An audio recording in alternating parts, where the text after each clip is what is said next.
Good afternoon, Rotarians and guests. Welcome to the Rotary Club of Toledo.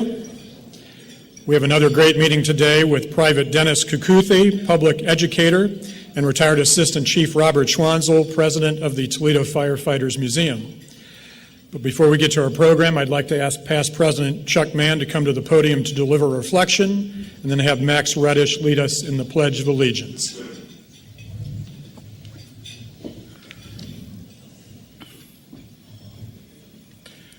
Since it was incorporated on February 8, 1910, the Boy Scouts of America and Rotary International, which was founded 5 years earlier on February 23, 1905, the principles and goals of both organizations have been closely aligned.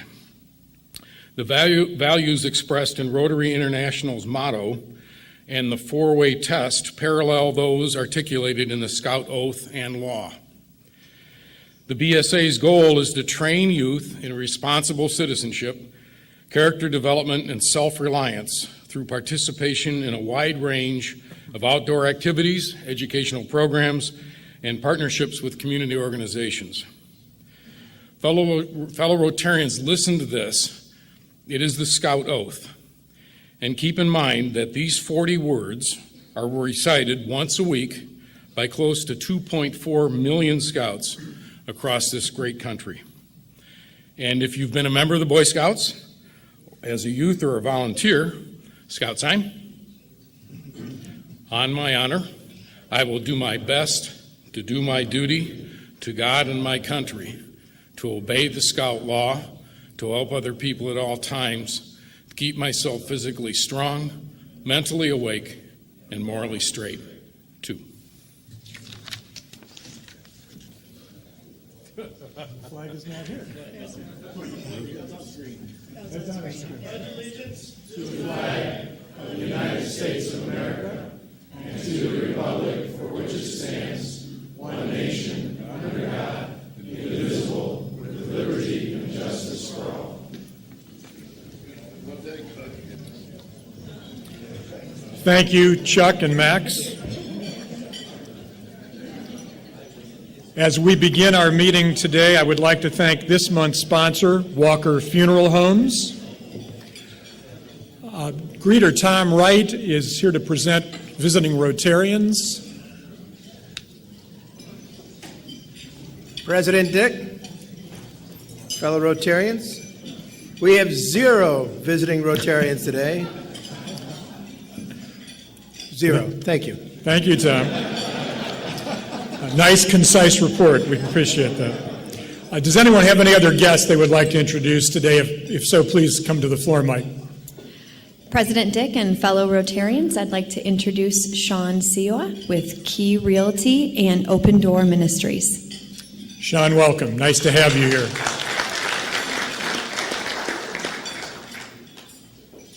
Now I'd like to ask Shireen Murad to come to the floor, Mike, to make a new member announcement.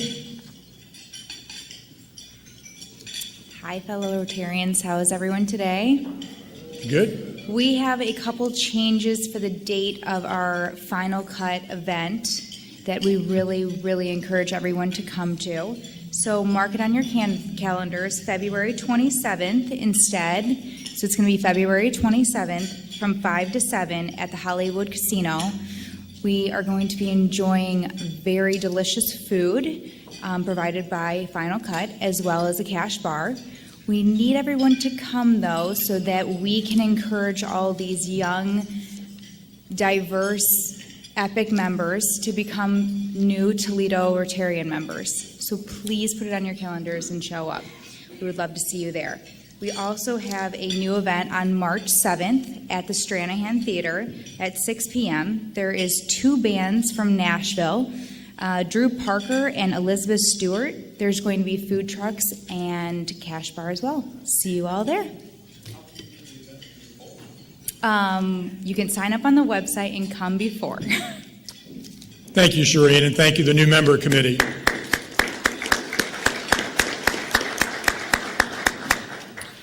Now would be a great time to check into social media to let everyone know you're at the Rotary Club of Toledo meeting. And then I ask you to please silence your phones so we can all enjoy the gift of Rotary. Many of you go to other Rotary Club meetings, I'm sure, but unless you do, I don't know if you know what a great audiovisual presentation we have at our club's meetings every Monday. Our group that works on these truly presents one of the great productions for a Rotary Club meeting anywhere in this country or the world. And they don't often get the recognition they deserve, but I would like to recognize those folks who bring the great media productions to us every week, to have them stand. Please hold your applause, but have them stand and be recognized. You know where they are, they're back there.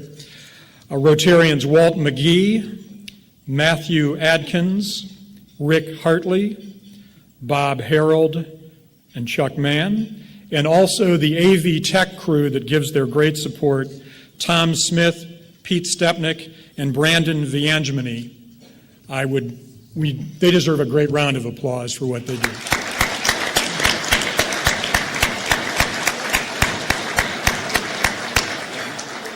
There is a great deal of work that goes into the production every week. At this time, I'd like to invite Foundation Chairman Kathy Michaelogic to the podium to present a foundation grant.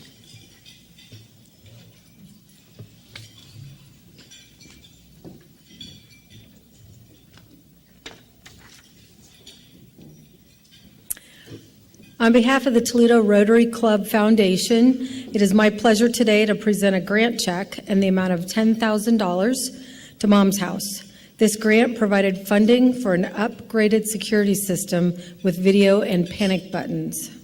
Our Youth Service Committee members received the request, participated in the vetting process, and made the decision to recommend grant approval to our club board and foundation trustees. It is due to the countless Toledo Rotarians who give unselfishly, which enables us to provide these grants. Thank you to everyone who continues to support our Toledo Rotary Club Foundation so we can continue to aid in supporting the needs of the community. I'd like to invite Christina Rodriguez, Executive Director of Mom's House, to come to the podium and accept the grant and share a short description of how our foundation's gift of $10,000 helped their organization.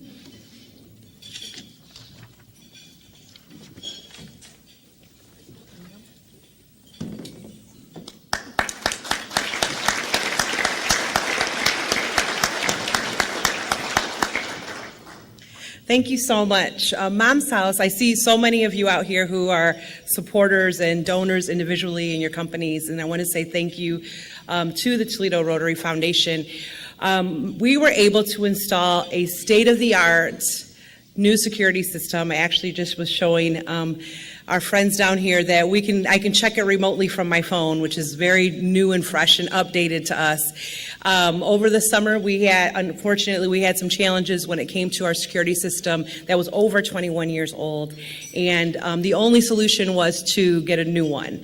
So our program helps young low-income single parents to pursue their education. We help them break the cycle of poverty and become productive members of our community. Right now, as we speak, we have young women that are working in this community, living in this community, working as nurses, educators, business owners, bankers, dental hygienists, throughout the entire community of Toledo.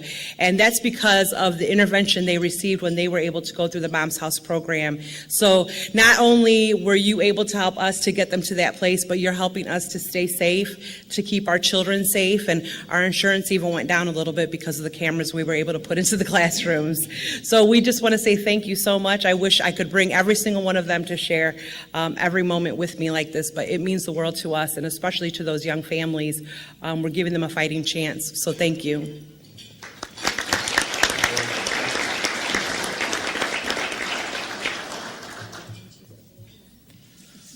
Just another great example of why it's important to give the Toledo Rotary Club Foundation. Now I'd like to invite Rotarian Susan Palmer to the podium to introduce new member Chris Crystal.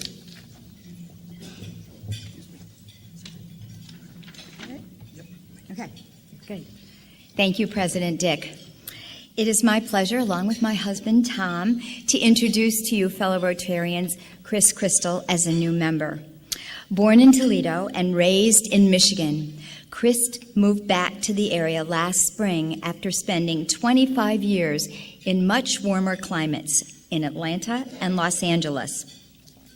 While based in Atlanta, Chris worked for Accenture, focusing on strategy and management consulting, working with leading-edge clients like Coca-Cola, UPS, The Gap, AstraZeneca, and AT&T, just to name a few.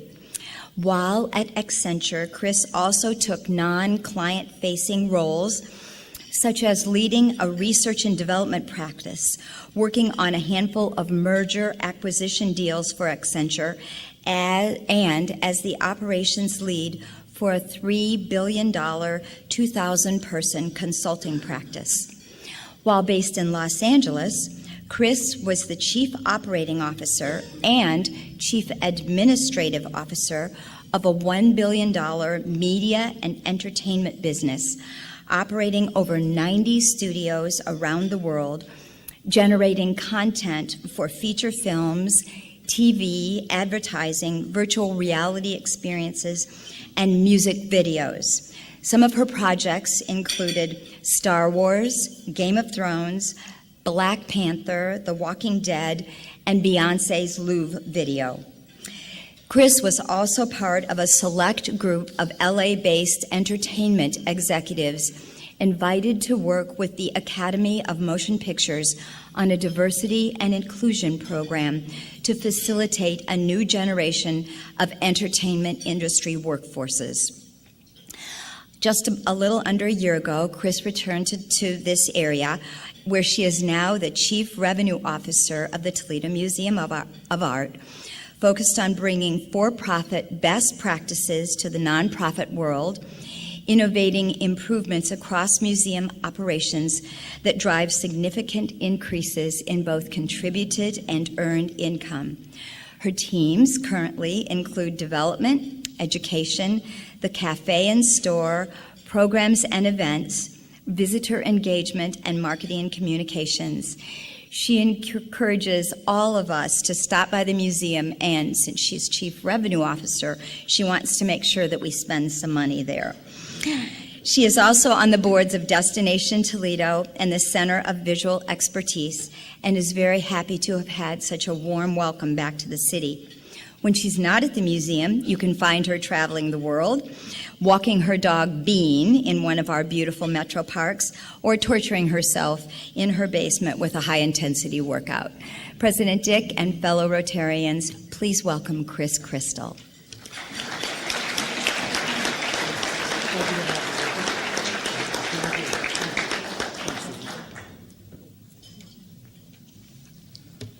Now I'd like to invite John Federke to the podium to introduce another new member, Doug Mead.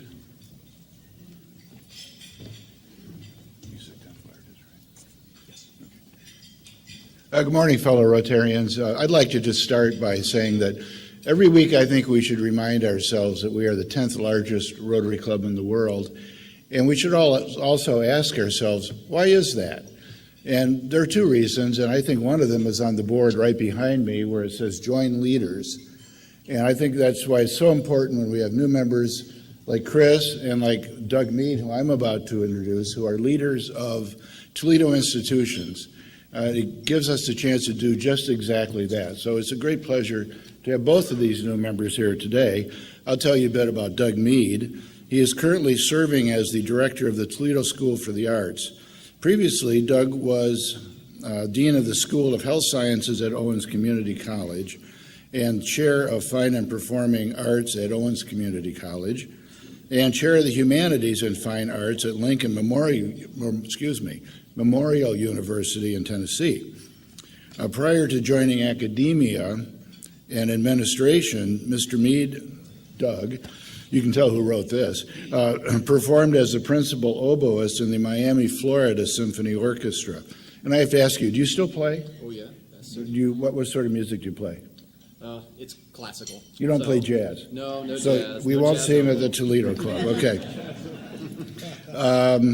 He currently resides in Perrysburg with his wife, Jessica, and two boys, Owen and Connor. And of course, he coaches them in sports and so has no free time. And as a consequence, his pet peeve is staying up past 10 o'clock at night, which I share. So welcome, Doug.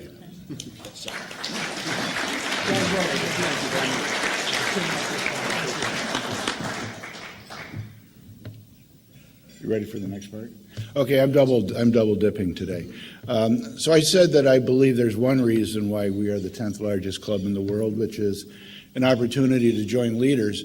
The other one is the great programs we have every week, and great thanks to Judy Siebenek, our chairman of the program committee, and she and the committee work very hard. It's a lot of fun being on that committee.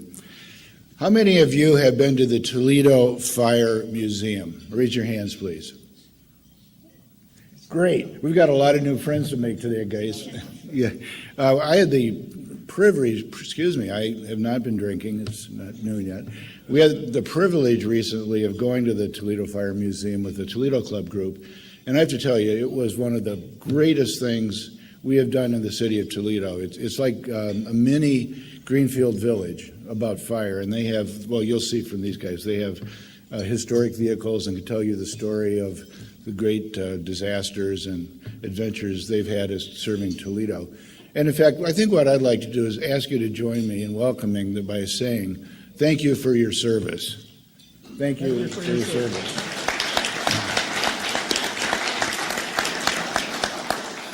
So Private Dennis Kakutha was appointed to the Toledo Fire and Rescue Department in September 1992.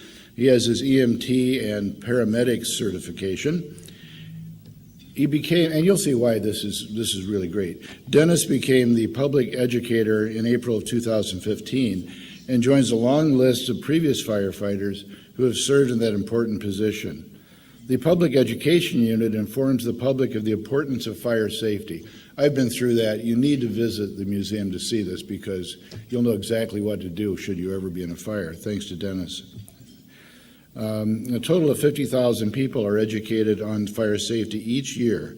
This number includes Toledo area schools, students from grades 1 through 6, members of the senior citizen groups, okay, that was me, and businesses. Retired Assistant Chief Bob Schwansel retired after serving the city of Toledo for over 40 years.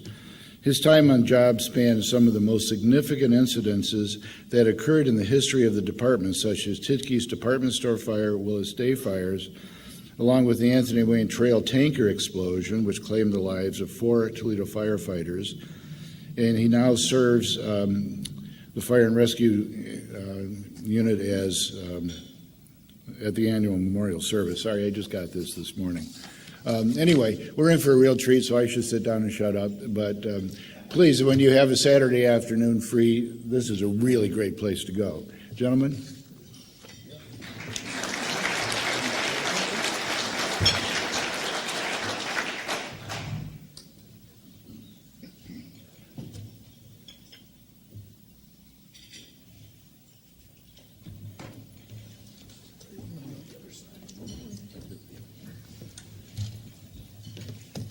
Well, good afternoon. I'd like to thank you for inviting Denny and I to speak to you today. I only have about 4 pages of notes, and so bear with me. No, I'm kidding a little bit. One of the questions I was going to ask has already been asked, and there was a show of hands of those of you that may have visited our fire museum. Those of you who have not had that opportunity, I invite you to do that. We do entertain groups by appointment. We are open on Saturdays from noon to 4.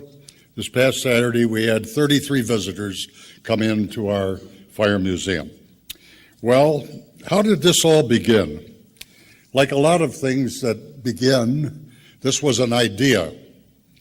One of our fire inspectors had an idea one day as he walked through headquarters building, and he saw a lot of the old equipment and fire artifacts that were sitting in corners, hanging on walls, and he began to inventory those.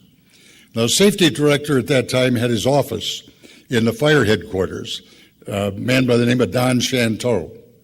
And Don saw Bob walking around with the clipboard, and he said, "What are you doing?" So Bob told him, and he said, "You know, that is an excellent idea.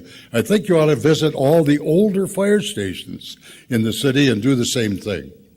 Well, that was his idea, and once he began to inventory, where are we going to put all these items that he was collecting on paper? So we began to look at buildings. Where could we house ourselves? Chief Bill Neeb had the fire department at the time. I was a captain in his office, and he asked me and another man to go out to the zoo, where we had Toledo's very first fire truck, an 1837 hand-pulled, hand-pump machine. It was in the Elephant House. Well, we talked to Joe Beckler, who happened to be a neighbor of mine at the time, and he kind of ran the facilities.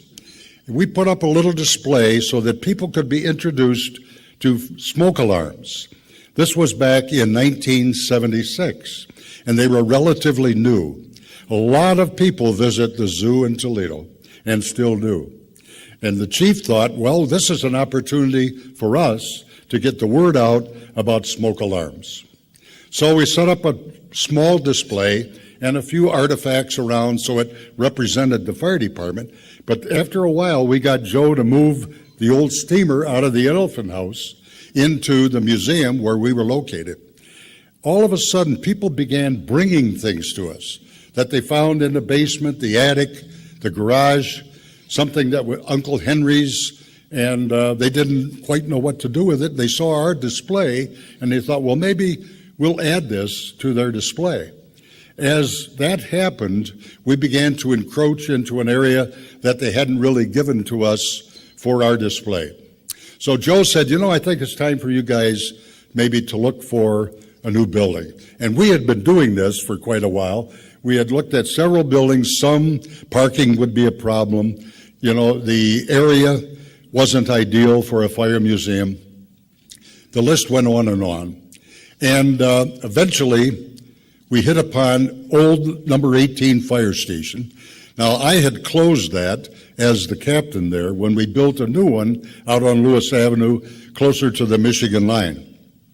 So that building stood empty for almost 10 years until we actually had our grand opening. But before we could do that, we had to get people in there, clean the building up, make some repairs. The president of Local 92 at the time, a man by the name of Bob Wiest, knew all the heads of the unions in the city. And he got together with these people, invited them to a luncheon at the museum.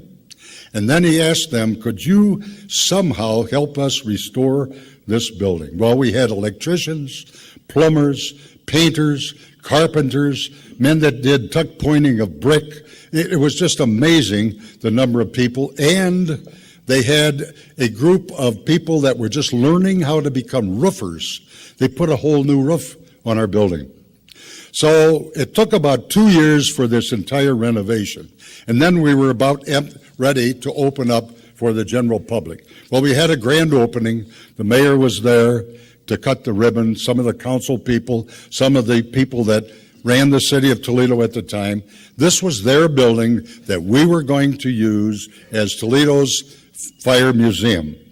Well, we established a lease agreement with the city of Toledo, and that was $1 a year for a 10-year lease. Right away, we wrote a check for $10. And it was a renewable lease, and we've renewed that 3 or 4 times until finally we decided we are out of space in our existing facility. So we're looking at maybe putting an addition on, and we couldn't do that, add to the city's building, a building that we were going to pay for. So we bought the building from the city of Toledo.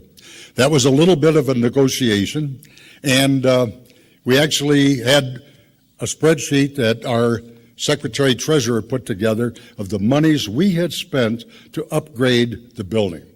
One of the things that we had as a gift, the sprinkler contractors in the town got together and they sprinklered our building. Basement, first floor, second floor. The whole building is protected. And they felt this is our contribution to what you people are collecting here and your educational facility. So that was a tremendous gift. One day, a school came and a little boy was in a wheelchair. And when it came time to take him upstairs, we had to carry him up and then his chair, and then he was able to navigate the whole second floor. He even participated in the program that we put on for children or for fire safety. I think he became the neighbor that saw smoke coming out of a window and a boy screaming for help. So he wheeled himself over to the telephone, 911. We've got a little kid answering the phone, and it was just amazing the way this little kid reacted. Well, he was so excited that one day, about a month later, he brought mom and dad back on a Saturday.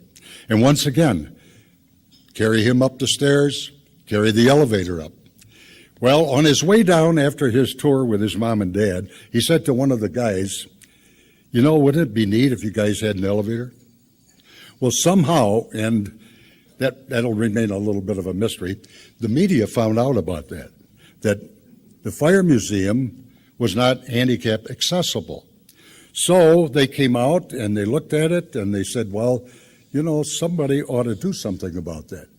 Millar Elevator Company came to the fore. They said, if you build the tower, we'll install an elevator. So our men, our bricklayers and cement workers and carpenters, we opened 2 openings, one on the first floor, one on the second floor, so that we'd have access to the doors to the elevator. That was probably, at the time, we estimated close to an $80,000 gift to our Firefighters Museum. So now today, when people come in, if they have a walker or even a wheelchair, we could take them up to the second floor. So they can enjoy the whole Firefighters Museum. But I have to get a lot of credit to Bob Wiest, who came up with that idea so many years ago. Well, we've been in that building that was built in 1920 since we closed it in 74, and we actually got working in there about 1981 or 2, and then we opened it officially, and it was in 1984 that we officially became Toledo Firefighters Museum for the public. So it's just been a wonderful trip for me to see this evolve from next to nothing to what we have. It is a jewel in the city of Toledo in a lot of people's minds, and I invite those of you who have never been there to come visit that jewel that we call the Toledo Firefighters Museum. Thank you. Jenny?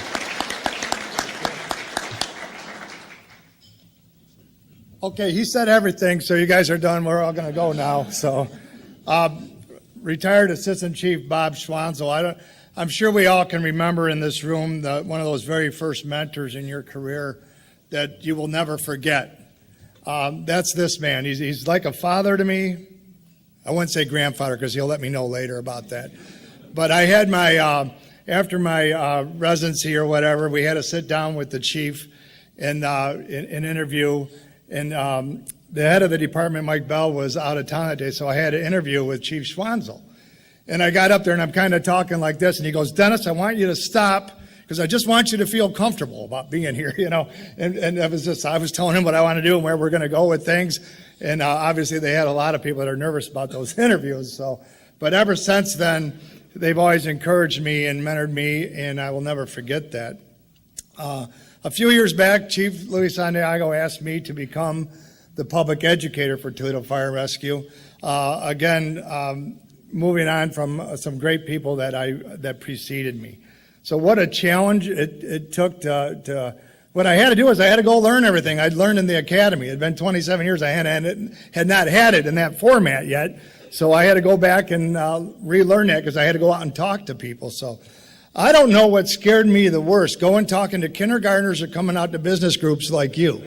And I will ask you, or I will tell you, when I'm sitting at the museum giving this program that we do, I take that to different levels for the different grade levels or the age levels. So my kindergarten groups, my first and third graders coming through there, it's all the basic stop, drop, and roll, learn all that stuff. We show the smoke presentation. We have to morph into something different on the Toledo fire side. I educated companies on doing fire in-services, working on evacuation plans, what your employees need to know. I'm going to be at a sit-down tabletop this afternoon for the Ursuline Care Center and their staff about how we evacuate patients, who's going to go first, who's the incident commander in the facility themselves. When an incident first manifests, we need them to know that you're the incident commander until somebody takes over, and what we have to do, they need to kind of know, and you as your own businesses. We'd be glad to come in and talk to you because we want you to know how Toledo Fire works when we come in, what to expect from our response. Do we show up and we take a fire hydrant and we come up with our hoses? There's a lot more science behind it than that. And what we're going to have you do and what to expect from the Toledo Fire Service when we would pull up to a major incident. And everything for us is a major incident until we get there and downgrade it. We have no problem downgrading things.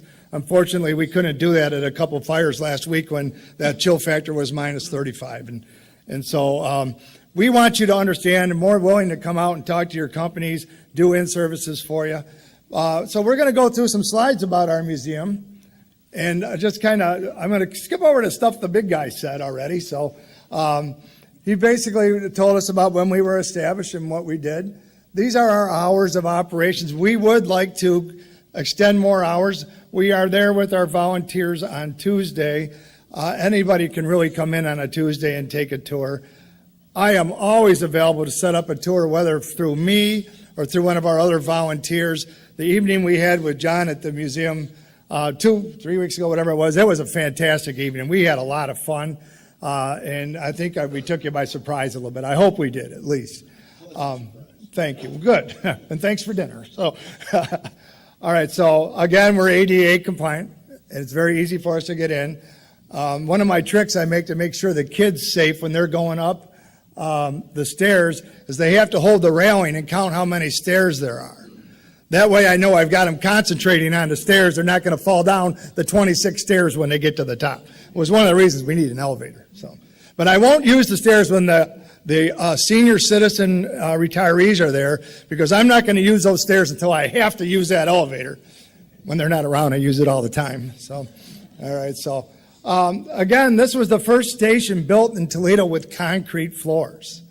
My grandfather came on this job in 1916. He was on the job for about a month and went off to World War I, and he came back, all the horses were gone. But the floors in the older stations couldn't support the weight of our newer rigs. So 18s was the first station to accommodate our heavier rigs. So it first opened, it was outfitted with a pumper and a ladder truck.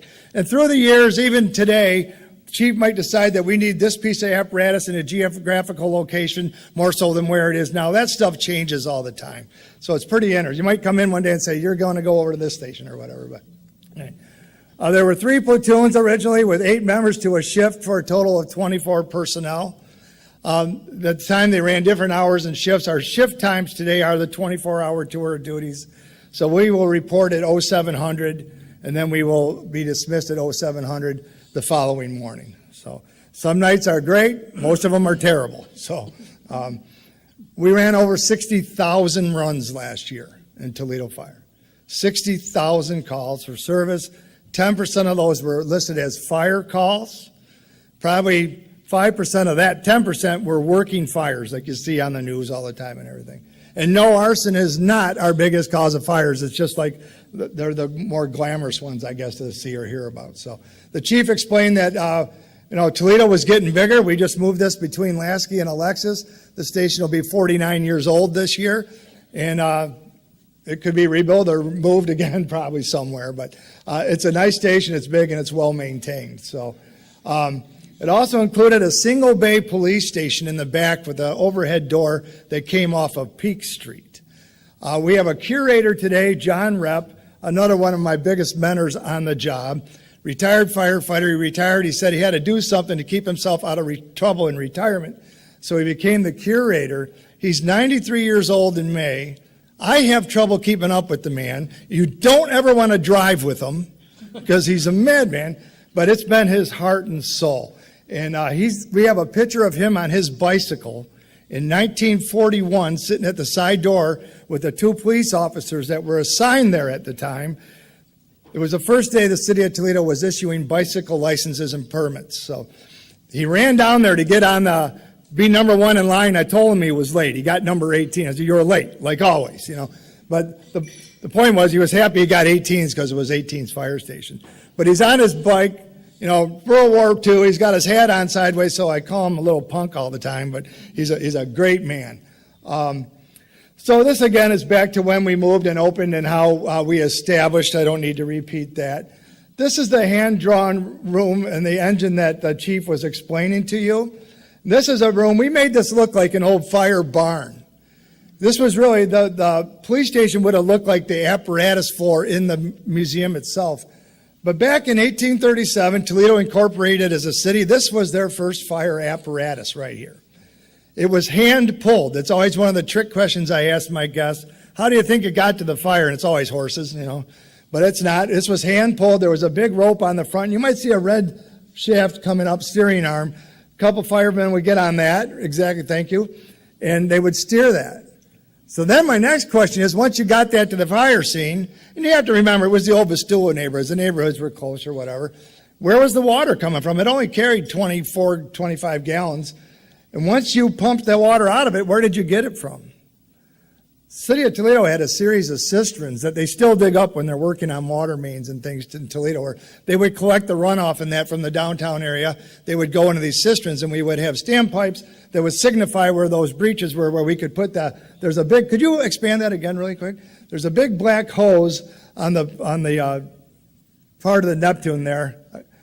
And we call that the squirrel cell. They would put that down into the wells or cisterns or even the river, and they would draft from the river, and that's how they get the water. So the big bars on the side, be 10 men a side would get on there and work that like bellows. And that's what would draw the water. So as soon as you stopped, you were out of water. Okay? So as a comparison today, our frontline engines today carry 500 to 750 gallons of water plus foam. If we had all of our valves and all of our lines open and running at full capacity, we could use that water up in about 35 seconds. So we've come a long way with our fire equipment and our fire apparatus. I'm very proud of our Toledo Fire Service. It's an amazing organization. So mounted on the ceiling, we have hose carts, because if you saw that engine back in the last screen, you realize we didn't have any hoses or ladders on there, so we had to get that to the fire scene itself. So these are carts that 2.5-inch hose used by city and industrial departments. Somebody would have to pull that to the fire. And then we have to get that out and get that out. We needed all sorts of personnel to do that. So this rig here, the 1927 American La France, you can read through it. I don't need to read through everything. It was a hand crank pumper. He had to crank it up by hand. But it was now finally where we were able to take our own hose.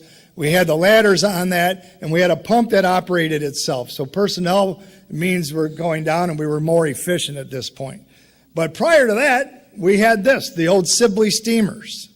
So after they decided that pulling an engine to a fire scene and then having to get out and pump, that was a lot of work. People were getting tired. Then they still had to put the fire out. So the industrial age was here, and this is it going through its restoration. A lot of the brass and copper work was done by Ken Soderbeck out of Jackson, Michigan, well known across the country for his restoration work, and other personnel from the Fire Museum. I have a big automotive background. As Brad, I see out there, can attest to that. We go way back to when we had my family shop, and these guys recruited me to the museum to do a lot of these restorations. So when I became an empty nester, I got to work. So this is, back here, kudos to, this was out at the Andersons facility. They graciously accepted and sandblasted this and primed it when we got it to the ground up part of it. So that was quite a chore getting it over there, and what a great working relationship we had doing that with them. So this truck we will have, it was at 16s at Doran, Detroit area, originally purchased for $2,080. Our rigs today are $750,000 and up for an engine. Our ladder trucks are approaching $1.3 million when we purchase them today. So, Trilby Fire Department, This is a chemical rig that they had before we annexed them, and it was donated by the family of Ralph Pelton, the assistant chief at the time. It sat in boxes, and I was seeing if I could get to it. I don't know where it went. There's a photo of that when it came to us in pieces, but we took that and refurbished that, and it's on display in our museum too. So the watch desk. How many of you remember the alarm boxes on the corners that you would run down, take the little mallet, break the glass, pull the lever, and next thing you know, the fire trucks come. So we have a working box like that. We can pull that lever, and you'll see a tape coming down the side of the desk there. That's the register's tape, and the tape would ring out the call box number. So the one we have at the museum is 827. It would do 8 rings and bells and would punch 8 holes, space 2 holes, then 7 holes. On the back of the desk where that's printing is, that's all the box numbers. So the watchman could see where that box was coming from, and they could alert the firefighters, and off we went. This is a memorial gong. In the fire service, there's a big tradition for last alarm services. Hopefully, we never have to do another one for an on-duty firefighter death. This was used when we lost Steve and Jamie. But the night before, we'll take a little handheld bell, something like you have here. We do a last alarm service at the funeral home. And then the day of the funeral, as the funeral processes from the home to the church or the cemetery, every situation is different, this will be taken to the approaches of the fire stations. And the on-duty crews, officers in Class A uniforms, retirees that may have worked with that person that has passed away, will go there and they will line up in formation, and we will have the engines out, washed up, clean, with the lights going. And the procession will come by and stop in front of the engine houses, and we will all come to attention and salute for about 3 minutes while this gong rings every so often. We've had people stop and take pictures and watch, or even enjoy honor our retirees by just stopping and watching the whole service. So if you ever see that, we're not trying to mess your 2-minute drive to work up, okay? It's a pretty nice ceremony for us, really. So upstairs, again, we don't need to talk too much about the ADA stuff. You know, we have that. But part of my mission in the Toledo Fire Service is to talk about how dangerous fires are, not only for our kids. And I think I sent this point home when we had John's group up the other day. There's a big push in the country today to talk about our smoke alarms. There's no reason anybody in Toledo shouldn't have a smoke alarm, or at least 3 of them in your home. And there's no reason anybody in this area should, because there's a nice program with Red Cross that we work hand in hand with if we have to get you some alarms in your house. But upstairs, this is the elevator that we were talking about. Upstairs, we have the patch hallway. This is our historical library. This is the old dispatch center we were talking about. This is one of the alarm boxes we talk about. This alarm box was the box that was pulled from Erie and Logan the day of the tanker explosion in 1961. So we thought that was pretty significant to have that box in our museum. So, again, these are different. The old lockers were converted into cabinets for display or whatever. You could spend hours here looking up old runs and finding. There's an old directive from the fire chief, and I won't say what year or what era, but there were horses around at the time, that any women visiting the fire stations will not frolic around. They will report to the commanding officer. And it just goes on from there. So I'll let your imaginations go. So upstairs in the dormitory, we built this interactive training room. And we talk about the importance of, this is it right here. So you'll see there's a little stairway to the right. That's a little hallway that I can close up, and I will use a fog machine. We have a simulated flame and an orange light in there. With just a simulated fog machine and the bedroom door closed, we show how fast and what smoke does and how it works. From the 1960s on, our fires are burning twice as fast, twice as toxic, and twice as hot. And it's all because of the chemicals that things are made with today, our nylons and our rayons, the hydrocarbons in our tables and our plastics. So you would think as we're going as a society, we're getting smarter. We are. We're just getting things a lot faster, but our products create a lot of toxins. So we will show that little hallway, how fast that will fill with smoke and diminish down the light given off from the light there. You cannot see it. And this is fog smoke. Then I can electronically open the door to that bedroom, and we can watch how the smoke comes out and goes to the ceiling. and then how it will stratify sometimes depending on the temperature. I tell the kids and my adults, anybody, that's my science lab. We can do so many educational things in there. So, and it really puts the point home. So it's, by a show of hands here, how many of you or your loved ones sleep with their bedroom doors closed? Show of hands. All right. All right. And we always get it that the kids won't be able to hear us. It's because you want the kids' doors open, not us, you know. The point is, when you see that and you know how toxic smoke is, you're going to sleep with your bedroom doors closed. It is eye-opening when you see that demonstration. So we bring that through. I think that really set home with your group, John, when you were there. This is one of our Buffalo fire apparatus. And last but not least, this is the old Jeep that we were talking about at the dinner. This was a Jeep made of a series of these, probably 4 or 5 for different industrial facilities. This was used at the LOF plant for years in Rossford. And we do have that parade ready, and we did have that on display here for the Jeep Fest. So again, we're always free, although donations are always welcome. And this is the information for the Fire Museum. And I'm going to tell you, we're starting to work on, and we're even talking about it here. I have to figure out how it's going to happen, but we want people to understand what we have as a jewel in the city of Toledo. We had our accreditation people in that accreditates the Toledo Fire Service, and we gave them a tour at the museum. And these are all people that come from outside and from other entities and look at our criteria and whether we're meeting them or not. And we wanted to have them a day at the museum to see how we do public education for all age levels. There was one very big skeptic at that because they've been to a lot of facilities throughout the country, and it's usually the way we started off with the zoo, maybe one room or something. They walked into this museum. I don't think they wanted to leave, and they were on a time frame. They had to get to another thing. And they absolutely loved it, and they absolutely said it was one of the 10 best in the country. I can attest to that because I've been to many, and I know what we have here in Toledo. We would be proud of it as a whole community. So we're going to put together, and I'll get some information to the Rotary, on wine and cheese evening at the museum, like they did before the symphony or whatever, the glass pavilion or something, where we're going to invite groups of 20 to 30. We're going to start off with about a series of 4 to 6 of these, first come, first serve, okay? So there'll be a half an hour or so of socializing, walking around. Then we'll take it into a guided tour. And then a little bit after that, we'll leave time for you to go around and just see. You'll be amazed. So it speaks for itself. And we have all sorts of different dinners or people that we could cater into you.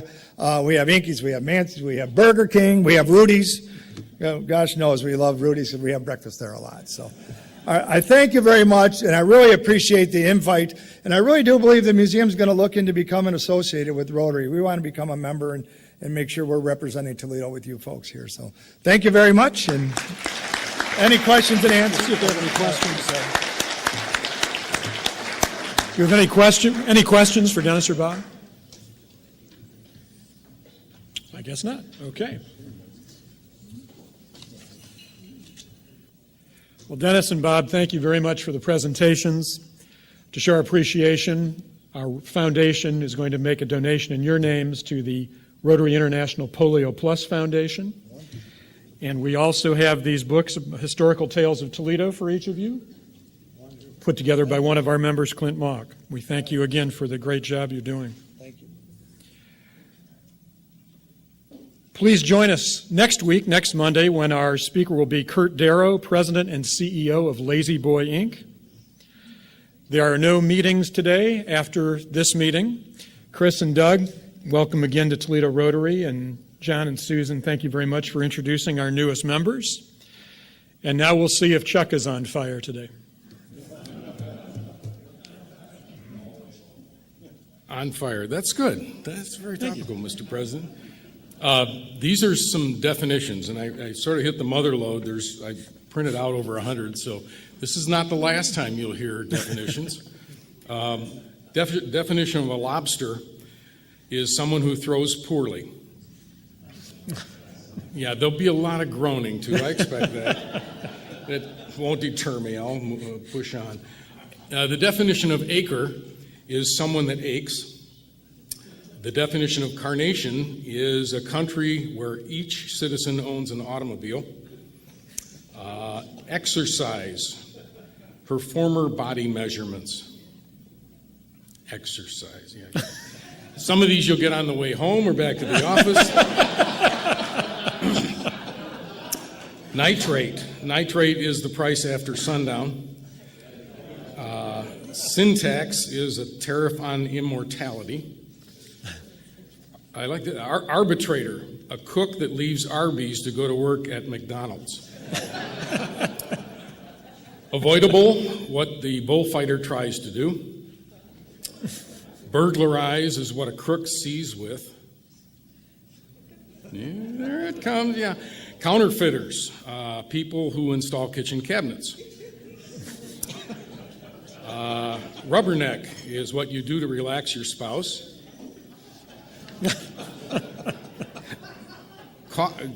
Only three more, bear with me. Coffee, the person upon whom one coughs. Cantaloupe, gotta get married in a church.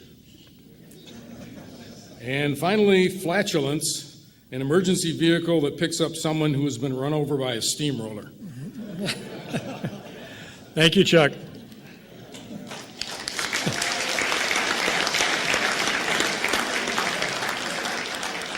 Thank you all for being here today. Remember, let's be servants out there so we can be the inspiration. We are adjourned.